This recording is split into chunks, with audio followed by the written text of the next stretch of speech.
So I'm lucky in the sense that my dad makes enough money to pay for my school without taking out any loans. Like he'll help me out with the tuition and the housing, and that's it. So when it comes to food, gas, pleasure expenses, I'm the one that has to be in charge of all that. So hence why I had to get a job in order to do that.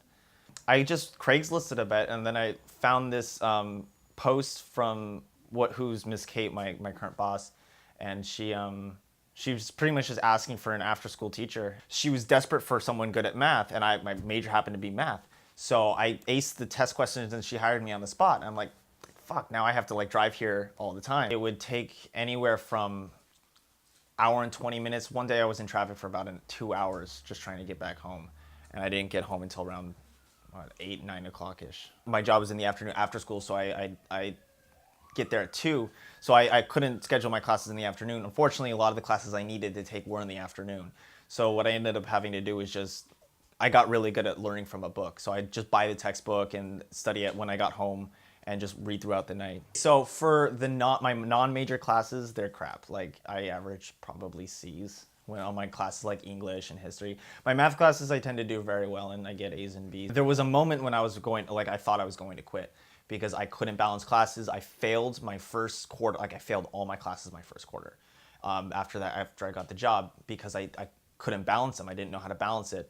But I loved it so much that I wanted to keep it. So I told myself, okay, I'll keep the job, find a way to work harder, find time to study, And again, like after that, I would once I got home, I would study until about 2 in the morning, and then and that helped out a ton. So I ended up doing better after that quarter. I wish I could get more money from this. I have told her that when I get my degree, I want to be paid $15 an hour.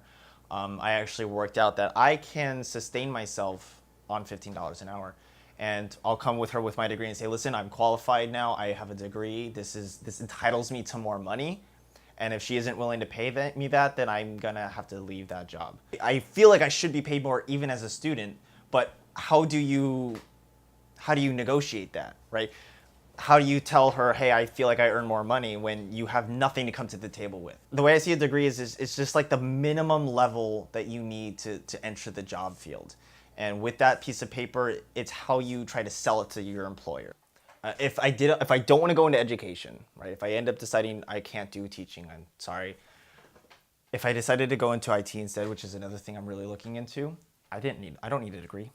I could have saved all that money and not gotten a degree at all. I think it's a lot of who you know more than what you know. Every day I think, do I really even need this math degree? I love the subject. It's a fantastic subject and it blows my mind, but do I really need this degree? And the answer I usually come up with is no. Like it's a safety net that I have. That's all it is to me. The main thing that set my mind as a yes was my dad's going to be paying for this. Right? He's now going to be paying for this. Once he retires, he's probably not going to have the kind of funds to do it anymore. So now is the time to get some degree. And if I can get it without any debt, I mean, to me, that's just a win-win-win. I recognize that I'm really lucky to walk out of college with no debt. And that is something that a lot of people can't say. So I figured, you know what, since I'm this lucky, I might as well take advantage of it. Like I don't have to get a job right away. I don't have to worry about settling down. I can spend some time traveling around, figuring out what I really want to do, and then finally commit to something. If we really want as a culture to fix our education system, we need to stop stigmatizing people who don't get a college education and focus on trade schools. I mean, like things like welding, things like plumbing, things like electricians, like electrical repair people. Like those are skills that you can make a ton of money out of.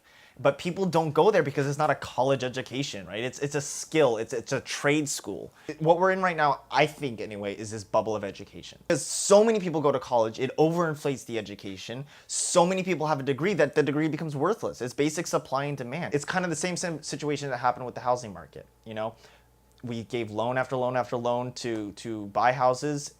People couldn't pay off their housing loans. And then all of a sudden, all this money that was invested in houses just disappeared overnight. Likewise with education, we're going to put so much money, people are putting so much money into this education that they won't be able to pay off. And eventually that money that was put into education is just going to go away. And I don't know what the repercussions are going to be from that, but I know they're going to be severe. And I'm fearful that it's going to be similar to the 2008 recession because of just how much money we're putting into education right now.